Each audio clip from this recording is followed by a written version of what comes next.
अखिलेश यादव जी अ, अभी भी ताकतवर और शक्तिशाली हैं। तो अखिलेश यादव जी वैसे तो फिजिकली बिल्कुल फिट हैं, अच्छे नेता हैं, अच्छे इंसान हैं, भावुक हैं, इमोशनल हैं और समझदार भी हैं।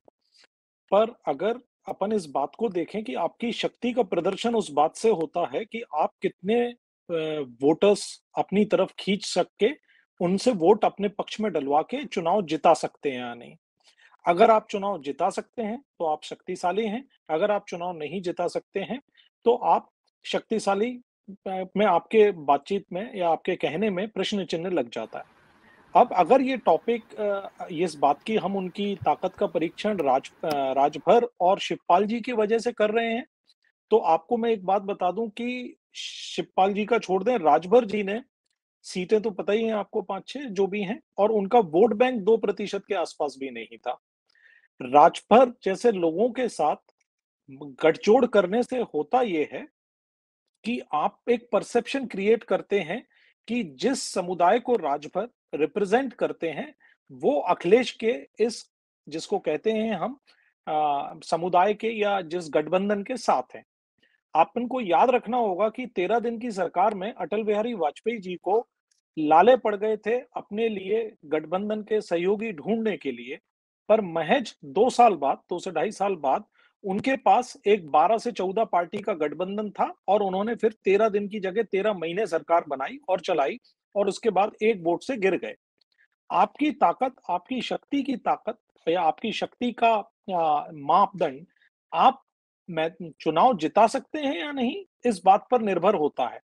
अब इसको नापने के लिए आपने जैसा पहले बताया कि अगर हम यादवों को ले लें, तो यादव आज भी पूरी तरह से जितना वो लोग ट्राई करेंगे, जब तक कि कोई शिवसेना जैसी बात ना हो, यादव अभी भी अखिलेश जी के साथ हैं। अब बात आती है एक बड़े ब्लॉक की जो है अल्पसंख्यक मुस्लिम वोट।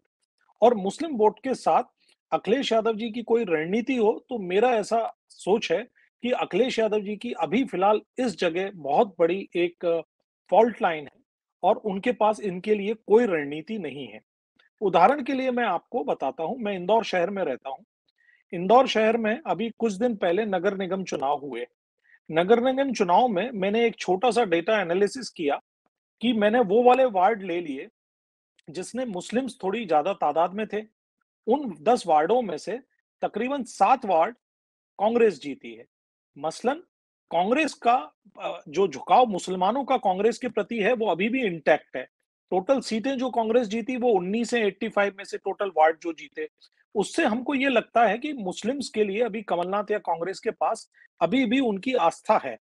ये पिछले कुछ दिनों में देखा गया है कि अखिलेश यादव जी की पार्टी सपा और उनसे व्यक्तिगत कुछ तौर पे अब्दुल ही दरी उठाएगा, अब्दुल ही नारे लगाएगा, अब्दुल ही जेल जाएगा वाली बातें हमने सुनी और उसके लिए उनकी जो प्रतिक्रिया होनी चाहिए थी, आजम खान साहब को वो बाहर तक छोड़ने आए। जो आप भी उनको जाति तौर पे जानते हैं और मेरे जो पैनलिस्ट भाई हैं वो भी समझते हैं कि अखिलेश यादव जाति तौर पर किसी को पर्सनली उठ के बाहर छोड़ने नहीं आते हैं। बड़ा रुतबा है उनकी ऑफिस के अंदर, सब लोग बिल्कुल पीछे खड़े हो जाते हैं, 4-4 5-5 एस्कॉर्ट गाड़ियां उनको लेके जाती हैं। पर उससे अगर आपकी ताकत प्रदर्शित होती है तो आप पॉलिटिक्स में ज़ीरो हैं। आप इस बात का भी ध्यान रखें कि अटल बिहारी वाजपेयी को आरएसएस कभी पसंद नहीं करता था। 20-25 साल से उनके मनमुटाव चले, पर उनके पास आडवाणी जी की 4-5 साल की वो बातें जो राम मंदिर यात्रा के बाद हुई, उनके पास कोई जिताऊ चेहरा नहीं था और इसलिए आडवाणी जी जैसे कद्दावर नेताओं को भी उन मंच से ये कहना पड़ता था कि अटल जी ही हमारे भावी प्रधानमंत्री होंगे। आज की तारीख में राजभर जी के जाने से इस बात की कोई तकलीफ नहीं है कि वोट का प्रतिशत कम होगा या ज्यादा, कोई वोट प्रतिशत था ही नहीं। पर आप चीज को बढ़ाने की बजाय अगर कम करने लगेंगे, तो दिक्कत ये आएगी कि अब आपके साथ अगली बार जुड़ेगा कौन? अगर आप यादव और मुस्लिम समुदाय में ही सिमट के रह जाएंगे और जो कि हुआ 2022 में, इसके अलावा उनको वोट नहीं मिले, बहुत कम मात्रा में उनको वोट मिले।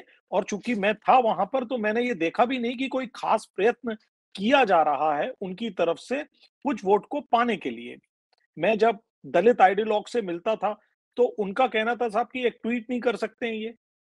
तो मैंने कहा नहीं साहब, ट्वीट कर सकते हैं, पर आपने क्या कोशिश करी है? कहने हम क्यों कोशिश करें, दलित समुदाय की चिंता अगर उनको है तो आगे बढ़ के करना चाहिए। एक ये बात है, तो इससे उनकी स्थिति कमजोर रहती है कि अगर मुस्लिम दरक गया और आपके वोट बैंक में उसका नाम आना खत्म हो गया, तो आपकी स्थिति हाशिए पे चली जाएगी।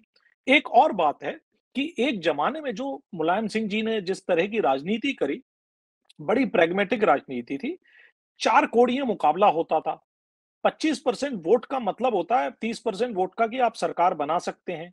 आज बीजेपी ने मायावती को माइनस करके, अब बीजेपी ने माइनस किया है, नहीं किया, ये एक तथाकथित विवाद का विषय है, पर हम सब हकीकत जानते हैं। आज ये बाइपोलर मुकाबला है और बाइपोलर मुकाबले में 30% पर आप 111 सीटें ले आओगे, 107 सीटें ले आओगे। सरकार बनाने की स्थिति में आप हमेशा दूर नजर आओगे। तो मेरा ये है कि ये बहुत अच्छी बात है, बहुत अच्छे आदमी हैं अखिलेश जी, पर्सनली मैं जितना उनको जानता हूँ, वो बहुत साफ विचारों के हैं, वो ऐसी पॉलिटिक्स नहीं करते हैं जहां से पीछे से किसी को मारा जाए। पर दिक्कत क्या है कि उनके पास अब प्रदान करने के लिए अपने वोटरों के लिए उस छवि को बनाने का बहुत समय, उनकी ताकत इसी बात में है कि वो अभी भी जवां हैं। वो अभी 50 साल के हैं या उससे कम होंगे। अगर हम इंतजार कर सकते हैं और इंतजार करने के साथ चीजें बना सकते हैं तो वो एक बढ़िया नेता है। पर जिस तरह के लोग उनके पास हैं आस-पास, अगर वो ये सोचते हैं कि नहीं भाई अब अगले इलेक्शन में हमको चीफ मिनिस्टर बनना है तो फिर 70 सीटें ही आएँगी। उसके अलावा कोई सीट नहीं आएगी। उनके पास डेटा पर कोई काम नहीं, स्ट्रैटेजी पर कोई काम नहीं।